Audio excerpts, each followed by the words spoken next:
Chris. And I'm Ripley. And this is Comicsplaining. The show where we've reached the milestone where no one thinks it's cool for you to like things anymore. Yeah, it's very true.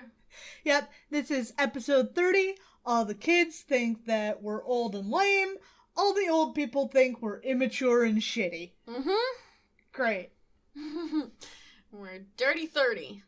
Oh, I hate that. You're appropriating sad 30-something culture. I'm sorry. That's alright. You'll get yours soon. Not soon enough, but soon. In like a year and a month. Yep. Basically. I'll take what I can get, and what I can get is knowing that your comeuppance will come. I already feel like I'm 30, to be honest, so... I don't know what 30 really feels like. What do we have today? We have, some comics. Wow. Yeah. That's a new twist. That's a new development for this podcast. It really is. The specific comic that we're looking at is Journey into Mystery number 114 from January of 1965. So it's a new year. Nice. Written by Stan Lee, penciled by Jack Kirby, inked by Chick Stone, and lettered by Sam Rosen. All familiar names. This issue is exciting because we have the introduction of not only a major Thor villain, I would say he's one of the major villains in general. Yeah, I think so. Judging by the cover here, I'm taking a guess we're talking about the Absorbing Man. Yes, we are talking about the Absorbing Man because he kind of gets into the shit with basically everyone at some point. Yeah. Generally sticks to the Avengers sphere, but he'll fight any of the non-X characters for the most part. Right, basically. I think that the Absorbing Man should fight Doctor Strange. What good does your magic do against a fucking wrecking ball? Yeah. This great comic I just invented where Doctor Strange just dies. Just gets bludgeoned to death. Great. Alright, let's get into it. Oh. Cool. What? So we have Dick Dastardly. He needs the mustache. Yeah, well, he's got a gun in front of his face. You don't know. That's true. He might have the most rockingest mustache ever seen. Maybe his mustache is a gun. Oh my god. That's insane. It really is, because I don't know how that would work. I love this OC that you've just created. It's really kind of terrible. I mean, you can't aim at anything you're shooting, so you have to turn your whole head. Oh, no.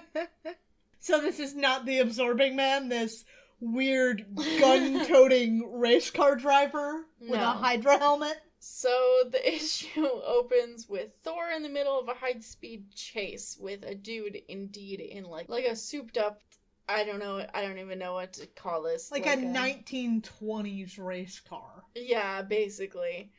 And he's got like a gun and he's firing it at Thor and Thor's flying, you get the idea. I mean, it's not really a high-speed chase for Thor. Thor can move faster than light. True. I'm not letting that go. Oh, definitely don't let that go, trust me. So, we're doing this chase. The dude is shooting at Thor. Thor just fucking pulls him out of the car. We don't know who this guy is. Apparently, he has committed treason somehow, because he says that if he gets captured, he'll be tried for treason, and the sentence could be death, I guess. Even though he's just a dude with a gun, he does his damnedest to hold off Thor. I mean, if the sentence could be death, why not go out with a bang? True. Then we go to Asgard, where, wake up, babe, new Loki outfit just dropped. What the fuck is he wearing? It's a lot. It's awful. It's yeah. It's really something else. One, there's too many accessories here. Uh-huh. They're all emphasized, and two, this helmet hat thing is just fucking awful. Oh, it's really bad. And yeah. I'm missing the yellow, because all green is even worse. It's all green. Yeah, there's nothing to break it up. It's just all green. Green on green on green. It's really bad. And not even in, like, the good way that the Enchantress does it. Right. Because the Enchantress wears all green, but she makes it work. Not to sound like some dude bro, but she's got enough skin showing that the skin tone effectively serves as another color. Very true. Because she's got her arms out. Yeah. Her arms and her chest and her face. Loki here just has, like, his face. It's a lot. So, Loki is watching... What the fuck is going on with the inks? What do you mean? They're really bold and bad. I don't know what to tell you. Alright, fair enough. Okay. Loki is watching this fight between Thor and random dude with a gun. And he decides that this is his opportunity to take down Thor. This is opportunity number, like, 5003. Because he tries this, like, every day, it feels like. But what he decides to do is he's going to make a potion that will weaken Thor. So he does that, and then he uses some kind of device, because he's watching in this, like, crystal thingy. So he uses this device to put the potion into the crystal, which kind of deposits it behind Thor, where it turns into a gas. Okay. If it's a gas, shouldn't it also be fucking with the dude's reflexes? No, because that's not what they wanted to do, obviously. It's not what they wanted. Gunman starts to throw a grenade at Thor, and Loki's like, hell yeah, he's gonna die. But no, he doesn't. Thor just, like, spins his hammer and deflects it. It didn't like slow him very much, because he's whirling his hammer at supersonic speed. He is indeed. I guess that is slower. The speed of sound is slower than the speed of light, so, like, by a technicality. Very true. But apparently, the truth is that the potion just didn't affect Thor because he's too strong. And, you know, we see this because Thor is able to trap the dude under... It's a tree branch, but it's, like, conveniently fork-shaped. I mean, I don't think this guy's really trapped. No, it would he's not definitely... be hard at all to shimmy out from underneath that. No, that's what I was about to say next. There's plenty of room for the dude to get out of it, but they're convinced that he's trapped, so I guess he's trapped in his own mind. Loki is not happy about this. And he's kind of stewing about it. He's like, well, if I can't take Thor's power away, what if I give power to someone else? This Neanderthal-looking motherfucker. Yeah, this Neanderthal-looking motherfucker. What the fuck is wrong with his head? A lot of things. Loki makes another potion and deposits it in, like, the glass of some kind of convict in prison, where it, like, dissolves, and then the convict drinks it and immediately gains power. And he's instantly aware of the power that he's gained, so he immediately, like, starts fighting everyone. I'm breaking out! I'm breaking out of this joint! The guards converge on him and start shooting their guns immediately. But, shock of shocks, he grabs the ball and chain around his ankle, and he himself turns to steel. Wait, he has a ball and chain around his ankle at breakfast? I guess. I mean, isn't that mostly just for, like, work details? Okay. I don't know. They don't use that anymore, so... Yeah. Anybody out there in the audience who has information on old-timey jail sentences, hit us up. Comicsplaining@gmail.com. Anyway, he picks up the ball and chain and he turns into steel. And then he's able to just Kool-Aid Man his way out of the entire prison. Wouldn't he also turn to... You can't really shoot him, because if you shoot him, doesn't he just turn into bullet material? Yeah. So he didn't really need to grab the ball and chain. It was just cool. The Absorbing Man's powers are complicated to think about, but rarely are thought out that clearly in the comics. So, just accept it at face value for now, I guess. Meanwhile, in the office of Dr. Donald Blake, he is patching up the arm of a reporter. This dude apparently hurt himself when he was running to catch a train and slipped on a banana peel, which is incredible. But he says he was running that fast because he was hot on the trail of a story about an escaped convict with superpowers. And hearing this, Don is like, oh yeah? A bad guy with superpowers? Well, I guess I gotta get on that. But wait, you might ask, did he forget about his date with Jane again? Yes, he did. Has he ever actually successfully made it on a date with Jane? Right? Oh, there was that one time, but then Jane got kidnapped. I would argue that that would not count as successfully. Well, they made it there, though. They were, like, at the restaurant. Right, but it's not a successful date. He didn't fully execute date. He didn't hit all of the necessary requirements. I suppose. But he apologizes to her and gets a rain check. And then he turns into Thor and goes out to where the reporter said that this escaped convict was sighted, which is somewhere in the Black Mountain swamps. And he doesn't tell the Avengers because what if this is not true? Yeah, what if it's not true? Would be embarrassing if I tell my friends there's a bad guy and there's not. Very convenient. So, as he gets close, his hammer senses start to tingle. Literally, his hammer starts to tingle. That signifies that a supernatural menace is nearby. I don't recall if that's new. It is new. It's never happened before. Okay, it's hard to keep track when the man just manifests new powers every issue. But he's walking around and all he sees is, plain gray stone. And then suddenly his hammer starts to tingle even harder. And he whirls around, and suddenly there's a dude there. It's our escaped convict with his ball and chain. I'm sure this has been done before, but he should just touch Mjolnir. Well, he does that. Oh, cool. So, an important thing to note about the Absorbing Man is they never really address it, but it's kind of implied that the ball and chain is somehow included in his powers. Like, whatever the ball and chain touches, it absorbs. Oh, okay. I don't know if that's because it was, on him when he got the powers or what. It doesn't really make any sense. And so it counts as part of him. Right, but it's fine, I guess. He goes after Thor with his ball and chain, and Thor counters it with Mjolnir, of course, and they start fighting. On that note, there's also something to say about this issue where later on, it's established that the Absorbing Man has to be touching something to absorb its properties, but here he just has to be in the vicinity of it. Right, I'm reading this and it's saying he can absorb the power of anyone, which is new. Yes, and also that. So later on, it's just that he literally absorbs the material that he's touching. Material properties. But in here, it's claiming that he straight up just absorbs Thor's powers, which is... So cool, he can lightning? Yeah. And move faster than light, and blah, blah, blah, blah, blah, blah, blah, blah, blah. As they start fighting, Thor quickly realizes that this dude is absorbing his powers and they're equally matched. And even his ball and chain becomes as strong as Mjolnir itself.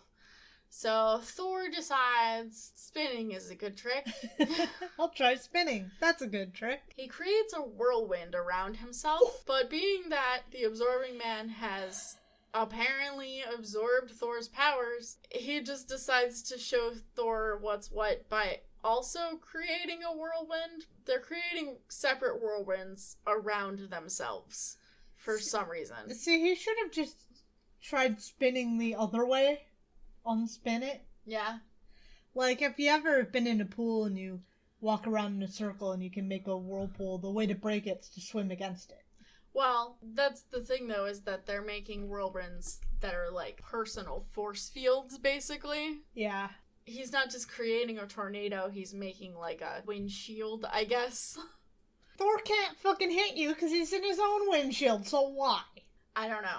But suddenly the reporter from earlier shows up, and for some reason he has dynamite. So he approaches with his dynamite, and he's gonna throw it at the Absorbing Man. This doesn't work out, shockingly. So the Absorbing Man kinda throws him back, and then catches the dynamite and lights it back. Throws it back at the reporter, but Thor manages to pull the reporter inside his whirlwind before it explodes, so it only stuns them. And while they're stunned, the Absorbing Man manages to get away. After making sure the reporter is okay, Thor goes after him, and he gets out onto this road where he finds some random dude just, walking around looking perturbed. And he chases after the dude to ask him what's going on, and the dude is... I got carjacked. Basically, he got carjacked. So the Absorbing Man stole this dude's car, and he's heading... where? I don't know. But as the Absorbing Man is making his getaway, he's thinking to himself that with his newfound power, he can do anything, he can take anything. I can commit so many crimes. He can commit so many crimes, and he also thinks that he can go to a small country and easily crush their army and become the dictator of it. And if he gets bored of that, he can then take over the world. Let's not get too bold there. Getting a little big for your britches, Carl. Nukes exist. Well, it's not like a physical thing. I guess at this point, with these rules, he might absorb nuke. Yeah, I think he would. As he's driving, he sees Thor in his rearview mirror, and he's snapped out of his, fantasy. Yeah, his power fantasy. Thor just smashes the car in one hit. Crumbles it to smithereens. Yeah, they say new cars are made so much better, but this really does seem to evidence that. Yeah, so they start fighting again, but they're still evenly matched, because as long as Thor is near the Absorbing Man has all of Thor's strength. So just go from afar and just yeet your hammer at him several times. Yeah. Lightning! Thor tries to summon lightning, but apparently having absorbed Thor's powers, the Absorbing Man just sends it back at him, I guess. Lightning from afar. Lightning sniping. Yeah. Thor says, fuck this, we're just gonna fisticuffs. But then suddenly a mist begins to rise from the ground, and slowly it engulfs the both of them. And suddenly Thor finds himself standing on the Bifrost, where Balder is there waiting for him. Balder says that Loki has kidnapped Jane, and they have to ride off to go rescue her. Again? Yep, so they do that, which has left the Absorbing Man unchecked on Earth, free to do whatever he wants, which he does. He sees the reporter from earlier, and he thinks about killing him, but decides not to, because he doesn't want the heat on him just yet. So he starts looking for a place to basically bunk down for the night. And then back on Asgard, all of the warriors greet Thor, and they urge him to let them help rescue his girl. But he says... What the fuck is this dude's hat? It's a lot. It's not even the worst hat that we're gonna see in these sets of issues. And Thor says, no, Loki's gone too far this time. I'm going to beat his ass myself. This is personal, guys. Definitely personal. So Thor rides off to go save Jane. And that's the end of that. Yeah, that went quick. Yep, and we go to Tales of Asgard, the Golden Apples. Ooh. So we have the goddess, they call her Iduna here. She's Iduna or Idun, either one. In Norse mythology, she is the goddess who tends the tree that bears the golden apples, and the golden apples are what the gods eat to maintain their youth. So really, this is what the Great Gargoyle wants. Yeah. I guess in theory the gods are like immortal, but the apples keep them young. It's very unclear. So we have Idun, and she's meeting a hunter. Near her home, she's got a basket of apples and a red cloak. You might notice... So that's some Red Riding Hood shit here. Yeah, it's very obvious. So... She meets this hunter, and she says she's on her way to deliver the apples to Odin. This hunter offers to go with her to protect her through the forest, but she says that she doesn't need help because she's a goddess and whatever. But she probably should have accepted because Fenris, the wolf god, is in the forest and is watching her and wants those fucking apples. Oh, subtlety. Interesting to note that Fenris is one of Loki's children. So Fenris takes on the form of a man and approaches Iduna. And he's being kind of creepy and skeevy. He's got a fucking hat with ears like some kind of weeb. Yeah, he does. She immediately senses that something is up with this dude. And I guess her kind of shying away from him, he takes it as like an insult and decides that he's just gonna take the apples by force, so he turns back into a wolf immediately, so there was no point to any of this. And he goes to attack Iduna, but wait, the hunter from before comes back. and he throws his axe at the wolf, but Fenris turns super small to get away from he the does axe. that? Apparently. Does he ever do this again? When does he ever appear again? I think is the question. Okay, when does he ever appear again? He comes up a couple times, but I don't know specifically. But he's a very, very, very, very minor character. So he doesn't show up and turn into a tiny wolf in the future? I don't think so, no. The axe apparently is enchanted, though, so it kind of just follows Fenris wherever he goes. Homing axe. Yeah, and then eventually hits him and transports him to Varenheim, which is not a place that I'm aware of, but it's fine. Iduna is fine, and the hunter's there, and she resumes her journey to deliver the apples to Odin. Okay, so why did we tell Little Red Riding Hood but weird? I don't know. Cool story, bro. Thanks, Stan. That was great. Okay, let's continue. Let's. We're moving on to Journey into Mystery 115 from February of 1965. Written by Stan Lee, penciled by Jack Kirby, inked by Frankie Ray. That's a new name. And lettered by Artie Simek. Nice. Sorry, TV, you tried, but you failed. Okay. A new experience in greatness. So it says, indeed. I like that Loki is just reaching over top of the title of the issue. Yeah, it's a choice. It sure the fuck is. So, picking up where we left off, actually a little bit after we left off, Thor has reached the stronghold of Loki, where apparently Loki has some kind of home field advantage. It's unclear, but Thor is climbing this tower to get to Loki. I don't know why, because he can fly, but whatever. Maybe there's magic that makes him unable to fly. I guess. As he reaches the top of the tower, Loki strikes out with his enchanted sword, and the two of them begin to fight. They're kind of evenly matched because they both have magic weapons. You know, Thor's the better warrior, but Loki's cunning, so... Loki's got Barbie's pink Malibu battle sword. Yeah. So, that's like +5. Yeah. And also he has magic. He's apparently able to send his blade into another dimension so that Thor can't destroy it. So I guess he makes it like 2-dimensional or something. Okay. It's fine. It's fine. Don't think about it too much. It's magic. Fuck it.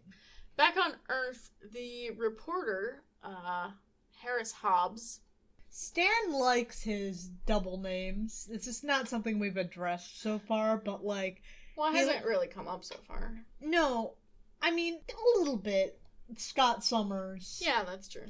We also have Harris Hobbs and Crusher Creel. Yeah. His real name is Carl. I'm sorry, that still fucking works. It does. He likes to do this shit, though. I guess, supposedly, Stan never had a great memory for names, so he tried to make them alliterations to make it easier. Mm-hmm. That's why you've got, like, Bruce Banner or Peter Parker. Yep. Matt Murdock. Matt Murdock. Other ones. I can't say Bucky, because Bucky's from before Stan. Yeah. Well, Harris Hobbs he's still kind of in the area where Thor was fighting the Absorbing Man, but I guess the cops are finally getting there, and they approach him, and he tells them all about what happened. What the fuck kind of eyes wide shut fucking party did this fucking cop come from? What the fuck? He's got a weird mask on, I don't know. I don't know what to tell you. He tells the cops about the powers that the Absorbing Man has. The name kind of gives it away, but... Yeah. I guess the cops haven't heard the name up and...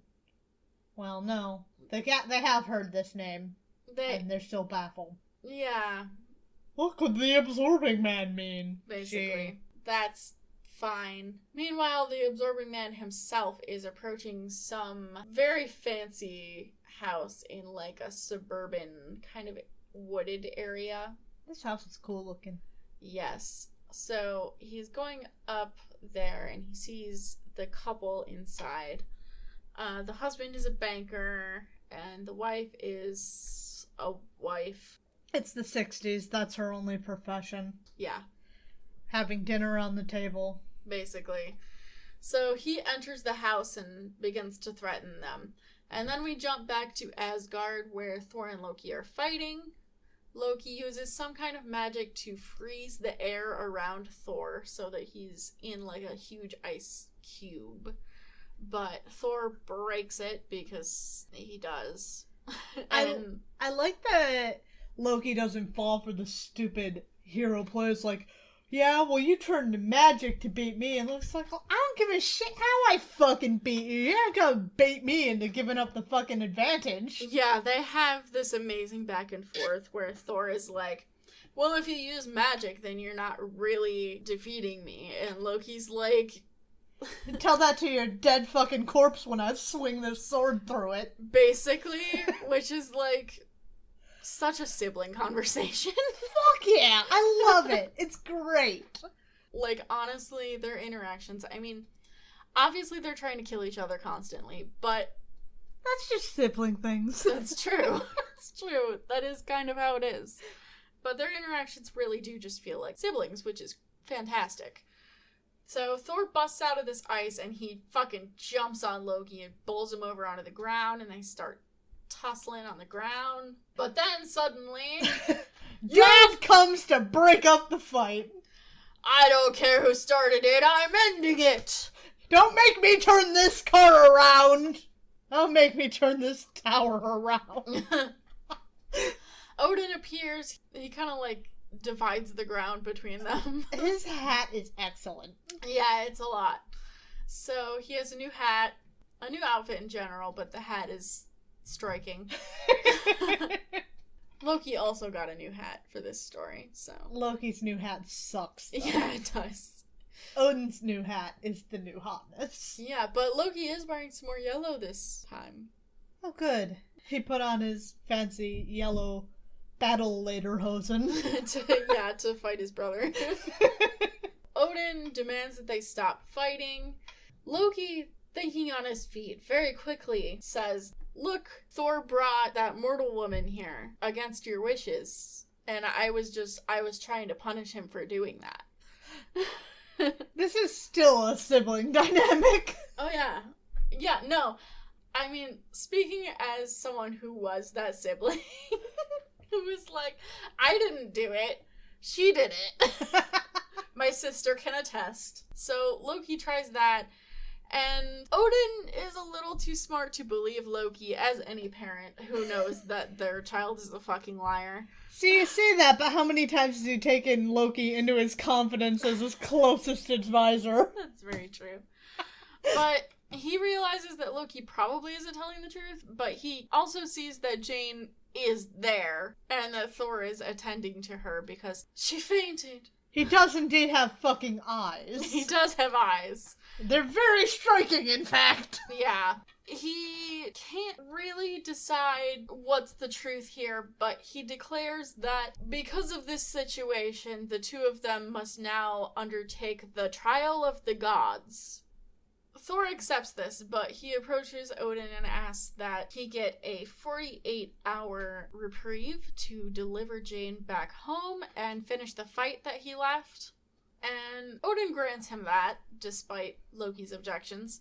He's a man of his word, and not only that, but he's not gonna just leave this sibling beef unbeefed. Yeah. Odin returns Thor to Earth, where Thor goes and puts Jane in her apartment, I would assume, and puts her to bed, all nice and sweet. And then he leaves to go find the Absorbing Man again, because he knows that all of mankind is in danger so long as he runs free.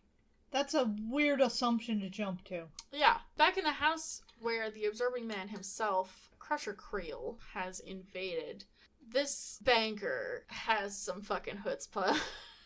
He's got a pair of big old brass ones hanging there. Yeah, he starts to challenge Crusher. I mean, the man's shirtless and made entirely of muscle, so, like, already, even without all the absorbing bullshit. Yeah, quite a bold stance. Crusher doesn't take well to that, so he starts to kind of manhandle this banker, and his wife actually picks up a glass and chucks it at Crusher's head, which, like, points to her. Hell yeah. But, unfortunately, he does have superpowers, so he just absorbs the glass on impact and himself becomes glass. That you would think that would be a bad choice, considering, how durable glass is. I mean, he like becomes glass all the way through, which is like very thick. I suppose. But he's glass now, just knock him over. Well, quickly he starts to demonstrate his powers for the shocked couple. He touches a silk curtain. He has all the durability of fabric now. And becomes silk. And then he's like... If you're looking for a time to beat his ass, it's now! But then he grabs some kind of bronze statue. Becomes bronze because he realizes that silk isn't a good material to be. Yes. The couple are dismayed, to say the least, as he demands that the woman make him some fucking dinner. Trying to put together what to say about that, but make me a sammich, I guess, is what I'm gonna resort to. I mean, her husband was basically saying the same thing a few pages ago, so... Right, but her husband didn't break into their fucking house. That's true. This cop is a cool guy. Outside nearby, the cops are converging on this location. Harris Hobbs is still there. And Thor approaches and starts to speak with Hobbs and also, I guess, the cop who's in charge. The cops say that they're not going to stand down from this, but they will let Thor join them in the assault. So they approach the house, and as they are looking inside the window, they see... Crusher Creel eating banker dude's dinner. Yeah, basically. And he's kind of being a little bit rough with the lady, so... The banker just socks him one for touching his girl. Hell yeah. Oh, I love this. You're nothing but flesh and blood right now. Mm-hmm. And even if you change to TNT, you can't speak to my wife like that. Go off, dude. Yeah, so he just fucking decks Crusher. And Crusher, flies across the room, but quickly he grabs his ball and chain and turns into iron. It was steel before, but I guess it's iron now. Whatever. And he starts to go after them, but suddenly Hobbs comes in through the door. Apparently Hobbs and Thor established some kind of plan where Hobbs is going to go in and provoke Crusher and draw him outside, which he does. And Crusher goes outside to where the cops are waiting. One of them has a bazooka. Yes, they have a bazooka. And they also said that they have flamethrowers. The flamethrower cops return. Indeed. I love the flamethrower core. Yeah. But before the cops can really do anything, Thor jumps into the fray. And they start going at it again. It's not going well. Again. Thor kind of falls away and he's like, I can't go at this guy head to head. So he shoots fire out of his hammer. That's new. Yep. He can do that. He can do that now. Cool. Does he ever do that again? No. God damn it. Had it with these one-time Thor powers. But shock of shocks, the absorbing man just absorbs the fire. Oh, I hate it. And becomes fire. It's like the Human Torch, but buff. Yeah, pretty much. These cops would probably be doing better at this whole situation if they'd pull their fucking hats up over their eyes. Not sound like a goddamn boomer or anything. Yeah. Well, the cops have had enough of watching this situation. They decide they're going to do something. And what they're going to do is they're going to use a grenade launcher to shoot a grenade at the absorbing man. Maybe he'll absorb the properties of a grenade and explode. That would be exciting. The absorbing man explodes on him, and apparently it stuns him just long enough that he drops, whatever power he had, and he's flung to the ground. But as he's on the ground, he feels he's cornered, so he starts to absorb the strength of the earth. He starts to grow, and he absorbs the properties of all the elements of the earth, stone and wood and steel, apparently. Steel is not naturally occurring, but whatever. It's fine.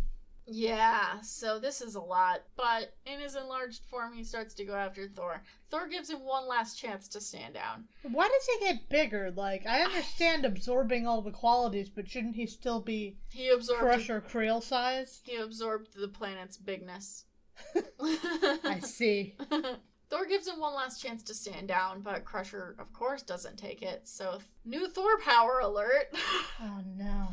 By spinning his hammer at cyclotronic speed, he has the power to transmute the elements, apparently. So what he does is he transmutes... He spins real fast. And in fact, this creates such a reaction that it turns the ground underneath Crusher into glass. But what he does is he transmutes some helium, which the Absorbing Man takes on the properties of, and then begins to float into the sky and then into space.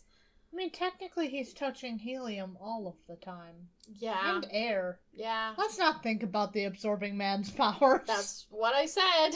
Yeah. There's a lot to think about. The comics don't. You warned me, and then I did it anyway, and now I hate it. Just don't think about it, accept it how it is. Don't think about it. I'm not thinking about it. I'm good. So the Absorbing Man is in space, and he's made of helium, and Thor says he's just gonna float around up there for a while until Thor decides that he can be not helium anymore. Cool.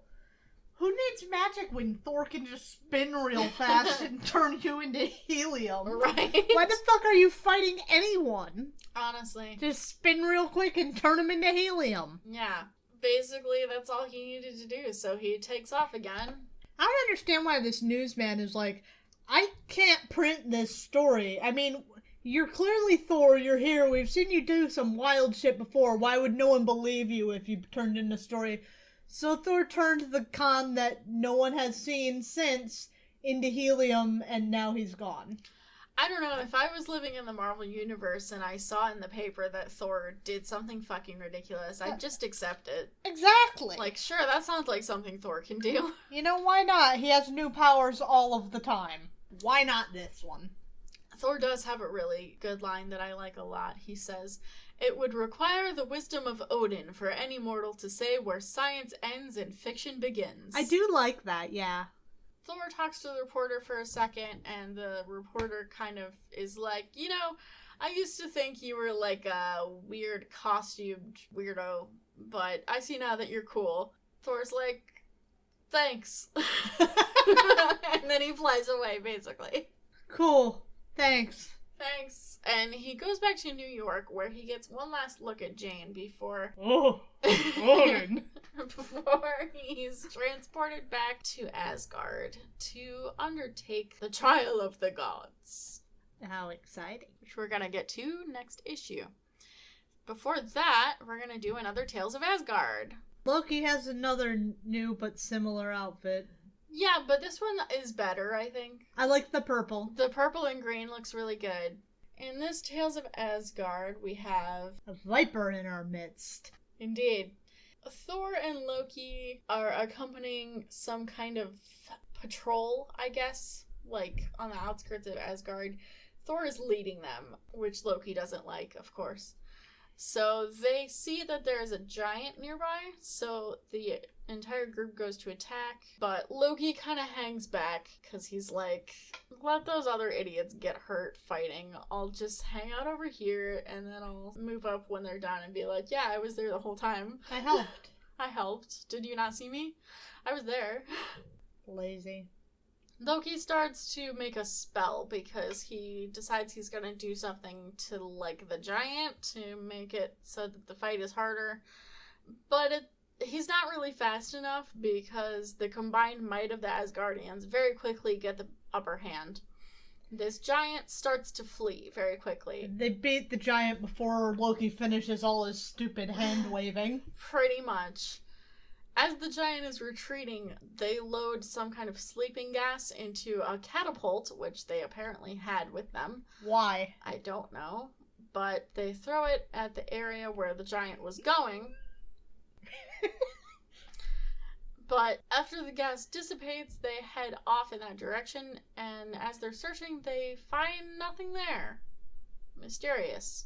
They end up leaving after they don't find anything, but Loki tells them he's going to hang back and try to find the giant some more, and Thor commends him for that. But actually, Loki just wanted to meet the giant, who he had apparently turned into an eagle. Cool. So he turns the giant back into himself, and the giant's like, hey, thanks, bro. We're cool now. So, basically, Loki has an ally now. Stupid story. So, yeah. No. I do like this profile a lot, though. Yeah, no, I mean, I have a stupid story. Oh. So, when I was a teenager, and this is different, everybody now is just themselves online.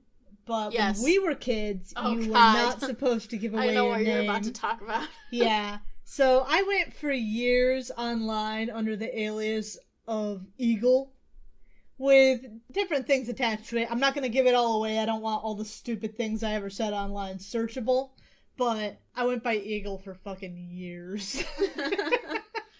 See, I never really had like a solid one. I would always come up with one, and then later I wouldn't like it anymore, so I'd make up another one, but it was always some dumb, overly goth bullshit. Like, I changed what was attached to Eagle, like I said, but I was Eagle for years. Yeah. Wow, the bird thing really does go back. I never thought about it before, but it really do go back. You be liking birds. I sure fucking do. Let's move on to our last issue for today. The Trial of the Gods! Yes. Journey into Mystery number 116 from March of 1965. Written by Stan Lee, penciled by Jack Kirby, inked by Vince Coletta, and lettered by Artie Simek. Okay. So we've had different inkers for all three of these issues. Yeah. So here we go. The Trial of the Gods. Not liking this inking. So Thor and Loki meet in, like, Odin's throne room, and Odin declares... What a stupid hat! You changed hats again? Yeah, he changed hats again. It's really dumb. Yeah. It's really bad. So Odin declares that both of them are going to be exiled to Skornheim, which is also a place that doesn't exist. Sure it is. It's a suburb. Yeah, a suburb of Asgard, clearly. They have to give up all their weapons. They have only their strength. He doesn't actually lay out, like, the rules of this trial. Basically what it is, you would think that it might be like a fight or something, but it's not. Basically what it is that they're being sent to this place, and they have to, like... It's a race. It is a race. It's a race to get back to Asgard. It's a race plus an obstacle course. Yeah, pretty much. See, this is all part of the plan all along. We started off with the race car driver to get us acquainted to the idea of races. Yeah. Thor gives up his hammer, and then Odin sends them both off. And they land atop this hill in Skornheim, where Loki takes a bag out of his pocket, and from the bag pulls out a glittering gem. So this is the first appearance of the Norn Stones, which future comic readers may or may not be familiar with. I've encountered them before. Yes. I know you have, in fact. Fucking hood. The fucking the hood. So Loki, using this gem, is able to show Thor an image of Jane back on Earth, getting a visit from the Executioner and the Enchantress. But he cuts it off just as they enter the room, so Thor isn't able to see what becomes of his beloved, and he's understandably frustrated about this. Now, is this really happening, or is Loki conjuring an illusion? It is really happening. Okay. Yes. But just then, the sun starts to rise, and apparently the rise of the sun melts the ground beneath them and turns it into quicksand. Oh, so Skornheim is made of dough? I don't know. It's bad. Well, it's magic, so deal with it. Thor starts to sink into the ground. Loki uses another one of his magic rocks to make a solid path for himself, while Thor uses his intense musculature to break out of the goop and then just slides on his butt down the hill. Okay, but Loki's thinking to themselves, I knew that weapons would be forbidden, so I concealed my enchanted Norn stones beneath my tunic. Stones greater than any weapon. Which, like, if you can use them as a weapon, I feel like you would be disqualified. He's not using them as a weapon, though. I mean, he kind of is. What about this as weapon-like? I would call them a utility. I think that it's not in the spirit of the rules. It's definitely not in the spirit of the rules. I'm just saying. I guess it's not a weapon, but, like, if he felt the need to hide it, yeah, he clearly knew that they would have been confiscated from him, and I think that he should be disqualified. Well, I mean, that's Loki's entire thing. I hate to break it to you. Oh, I know, Is being sneaky. Where is Odad? Where's Odad to enforce the rules? Well, he's not watching this entire thing happen. He's got shit to do. I guess that's true. He is a king. Yeah. Lame. When we see what he's doing right now, you're gonna be amazed. Okay. So, Loki comes up on this, says it's a field of spiny plants, but they look more like spiky rocks. Yeah. So, Loki uses one of his Norn stones to turn himself intangible like a ghost and just passes through them. Thor, coming up on the spiny plants, takes his helmet off, puts it on his hand, and then wraps his cape around it so that he can use it kind of like a boxing glove, basically. But his hair weighted is on the end. glorious. Yeah, he's got He-Man hair. Yeah. He really does. He really does. I mean, especially once he takes off his cape and his helmet, it's like, Masare! Yeah. What's going on? Yeah, basically. So he then uses his helmet to punch these spiny plants, I say again with air quotes. He will punch this forest into submission. And they do indeed break like rocks, so I think that they probably should have been rocks, but whatever. He comes out on the other side and he sees Loki in his intangible form, and immediately he's like, Loki, you're breaking the rules. I'm gonna fucking kill you. Starts attacking him. But suddenly, the two of them are assaulted by... a dude! Edward Fawcett Hands. Actually, it's Yag, the invincible. How are you gonna slay anyone? You have got nothing. He has, like, hoses for hands that, like... and a sippy cup for a head. Yeah, and his hose hands, like, emit some kind of energy, I guess. Hose hands sounds like a Canadian insult. We didn't mention it, but Loki's helmet is much better in this issue. Yes, it's yellow now. It's one of the classic ones, in fact.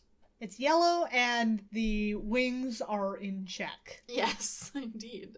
Yag hurls the two brothers apart. How? With his hose hands. He just hooks them? No, he, like I said, he has some kind of energy issuing from his hose hands. He blasts energy. That's what the hose is. They're Yeah. hooked up to energy. Exactly. It comes out of his biceps.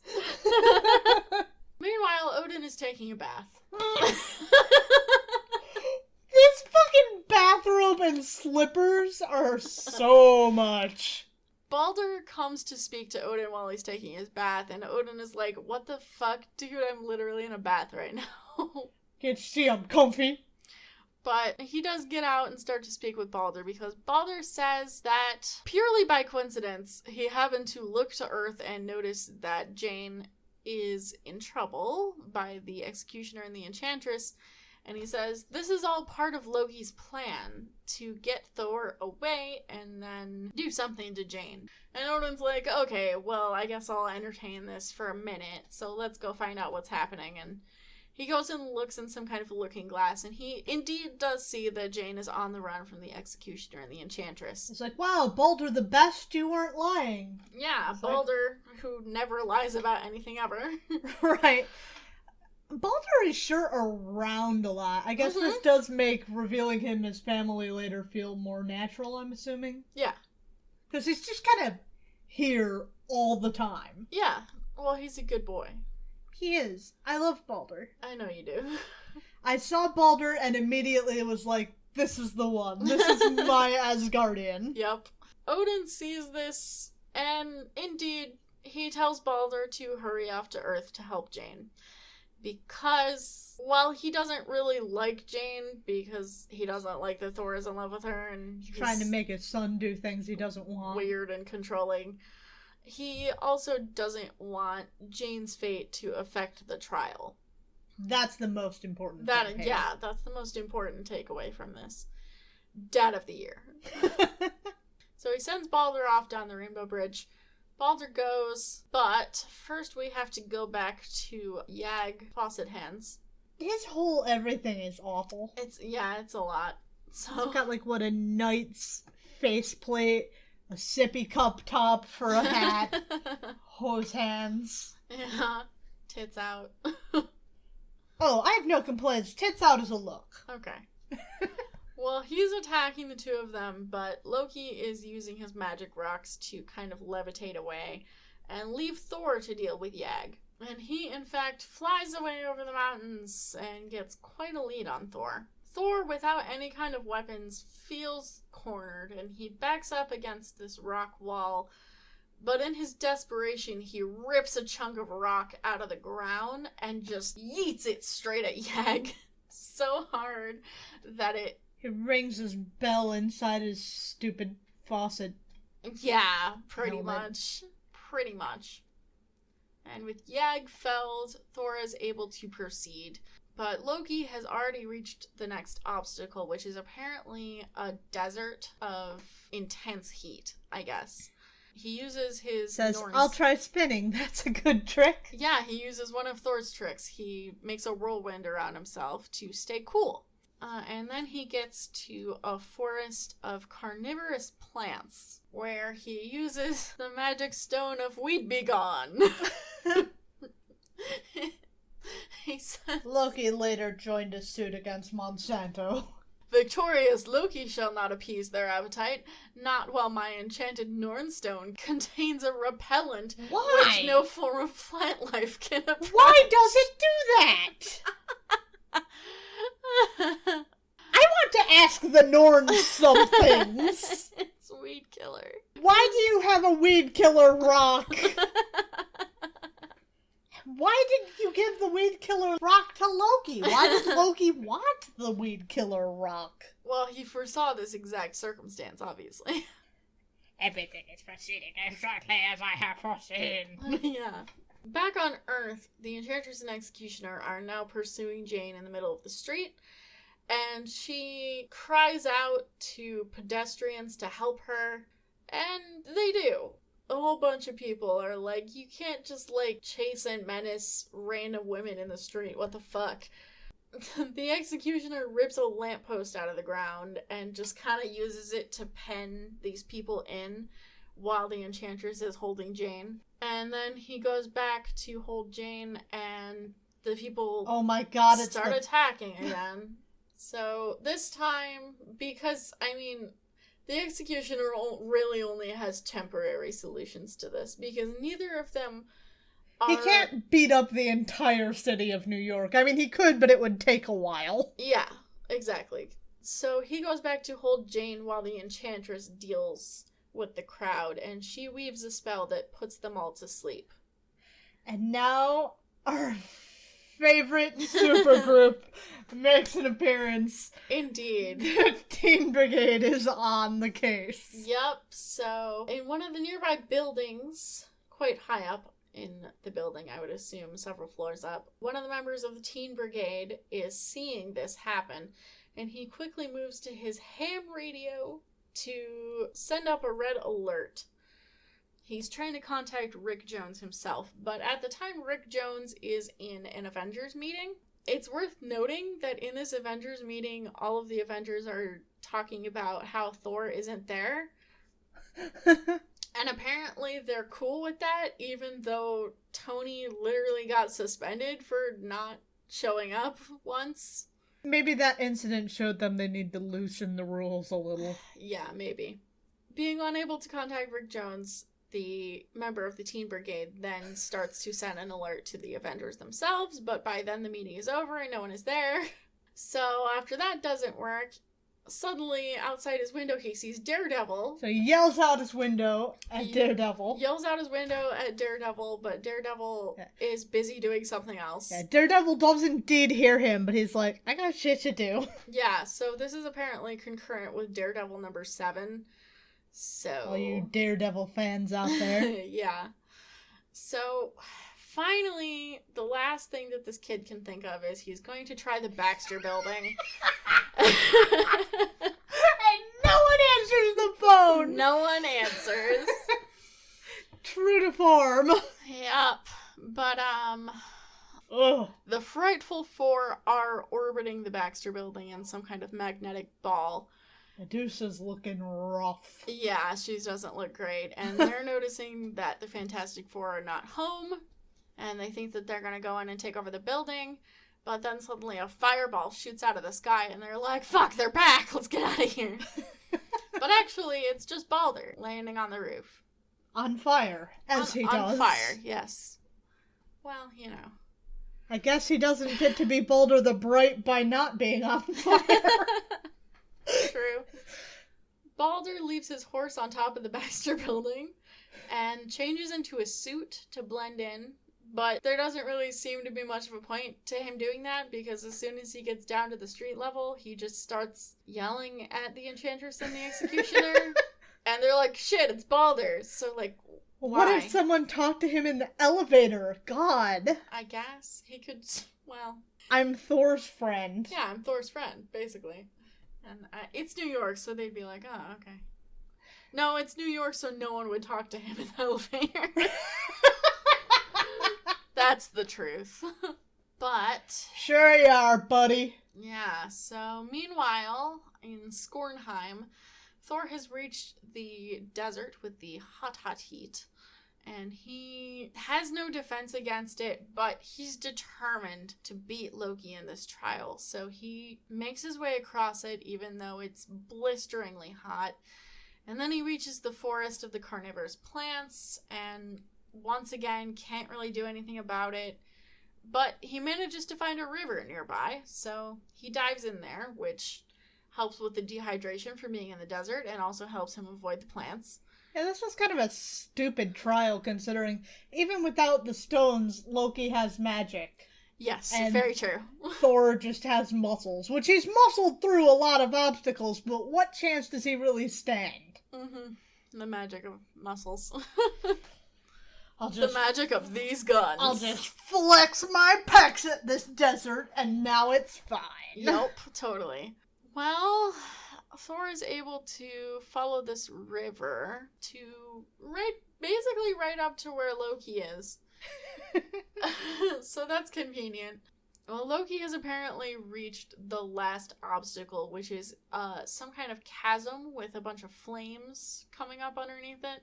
Like, Loki, you cannot escape me again. Even you have not the power to make such a leap. I love Loki's response. So? Yeah. Loki uses the Nornstones to levitate across the gap again, but not before Thor is able to tackle him and cling to his midriff to catch a ride. Sibling energy. Yep. So, once they hit the other side, Loki knocks Thor back and then sprints off towards the finish line. And that's where the issue ends. See, this is where your muscles could have really come in handy. You could sprint better than this, Thor. Yeah. Here is our final Tales of Asgard. Oh, Jesus Christ. Yeah. The challenge of this guy's hat. Fuck, does he have like several dinosaur vertebrae on the other side of his fucking hat? What is this shit? King Hamir, what are you fucking wearing? Yeah. So we have this dude named Hamir. He's thick. He's a lot to deal with. Got like a dinosaur cane too. Yeah. Dragon cane, more likely, I guess. Thor and Loki are visiting King Hamir on a diplomatic mission from Asgard. I'm unclear on exactly what Hamir is the king of. I guess it doesn't matter. But while Thor is chatting up King Hamir's sister, Loki is chatting up King Hamir. Thor is literally doing, like, the one hand on the wall, like, hey, how you doing? How you doing? But Loki has other things in mind. So apparently King Hymir, his whole thing is that he likes to challenge people to feats of strength, and when they fail, they basically become enslaved to him and work for him forever. And he really wants Thor to work for him. So Loki's like, well, I'm going to help you do that.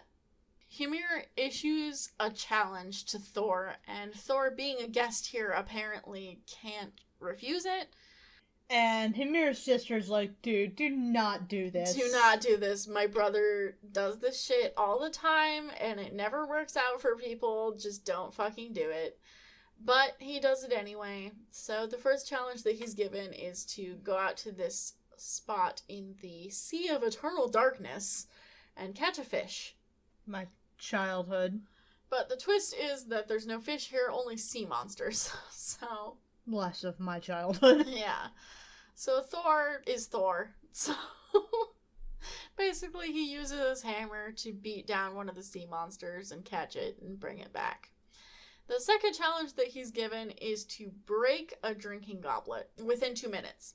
He has a hammer. Yeah, Thor thinks this will be very easy. So he takes the goblet and he chucks it at a wall, but it kind of just blows through the wall. And then he sets it on the ground and he hits it with his hammer, but that doesn't do anything. So he realizes that the goblet must be enchanted. And King Hymir's sister, behind him, is like whispering to him to help him with this. Hey, you're hot, so I'm gonna help you beat my brother. Also, he's my brother, so kind of fuck him. Yeah, kind of. The sibling dynamics are truly at play on both sides of this tale. Really, truly. So... finally, Thor realizes there has to be something that can break this goblet. So he does what any muscle-bound idiot would do in this situation. He yeets it at King Hymir's head.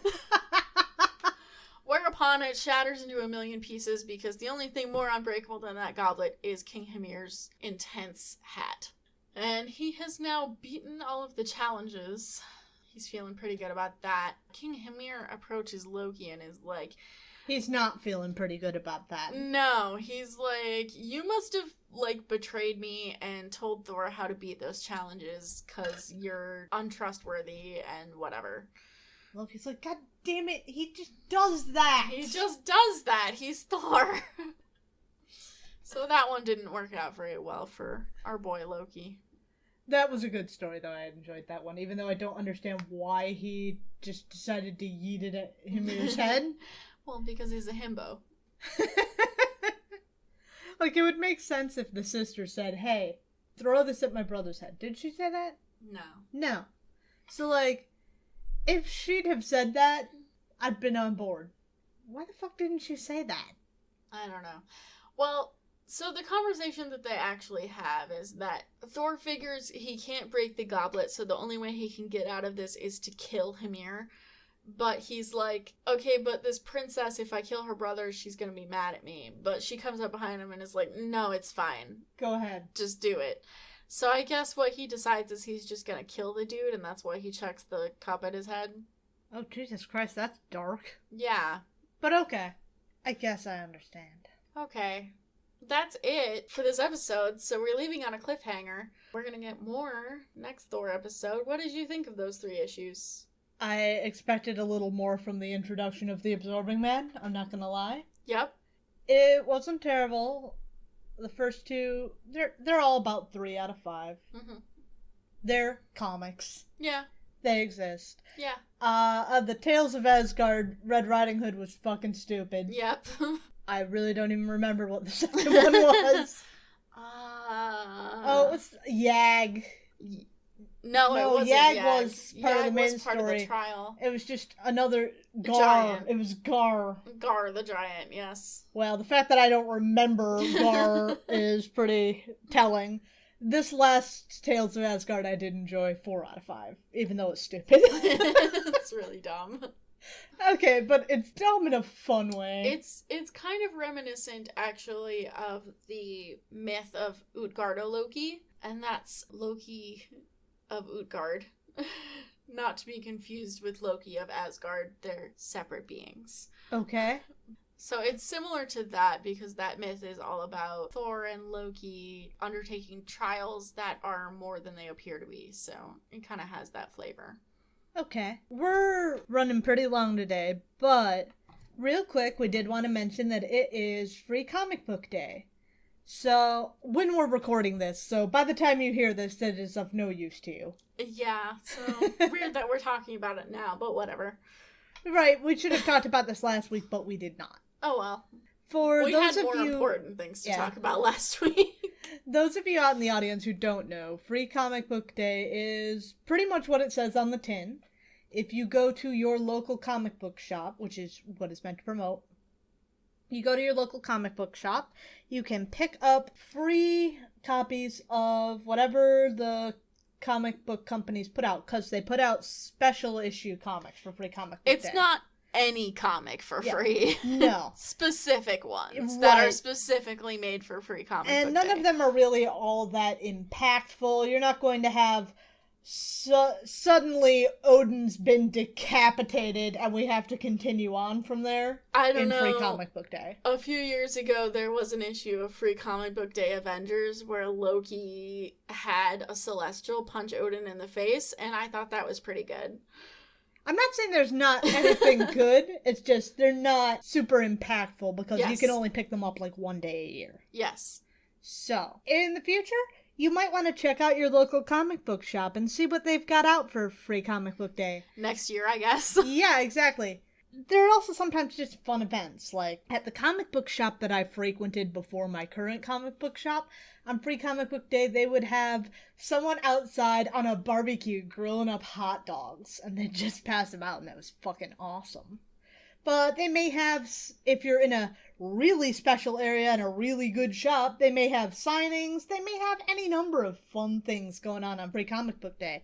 So check your local shop, see what's going on. Alright, well, that's what we've got for this week. Any of you who know about ball and chains and work details in the 60s, please shoot us an email over at comicsplaining@gmail.com. If you don't like email, you're allergic to email, go ahead and hit us up on Facebook or Tumblr or Twitter. We'll see it. At Comicsplaining on all of those. Absolutely. For anyone there who would like to support us, we have a Patreon, which is also Comicsplaining. I'd like to shout out our one patron, Robin, the MVP, and anybody who wants to just talk to us about fucking anything, honestly. We'll shoot the shit about most things. In the description of the podcast, you'll find a link to our Discord. Go ahead and join us there. It's fun. We enjoy that. We like talking to people who like our show. We like talking to people who don't like our show. We like talking. That's why we have a podcast. In fact, rate and review us over on Podchaser or iTunes. We would really appreciate that. If you're watching the show on YouTube, because we put the show on YouTube with different clips of the things we're talking about at the time, some of which we cannot translate auditorily, you might want to consider watching us on YouTube. So, like and subscribe. Hit that fucking bell! And you'll know when we put out our show over on YouTube. They'll give you the bell thing if it actually works, which most of the time it doesn't. Anyway, that said, if anybody out there plays Marvel Puzzle Quest, go ahead and join our alliance. We are 61Fix. That is the number 6, the number 1. The word fix is in fixing your car. Check out my webcomic over at tapest.io/series/ephemeris, and I believe that's going to be a capital EPHEMERIS. I think it does matter. I'm updating every Saturday now. I actually still need to do something today, even though I didn't finish the page. But new art, taking an extra day to work on it, so it looks extra good. So check it out. All right. I think that's all we've got to say today. We're going to be back next week with the X-Men, and we look forward to talking to you then. Bye. Bye.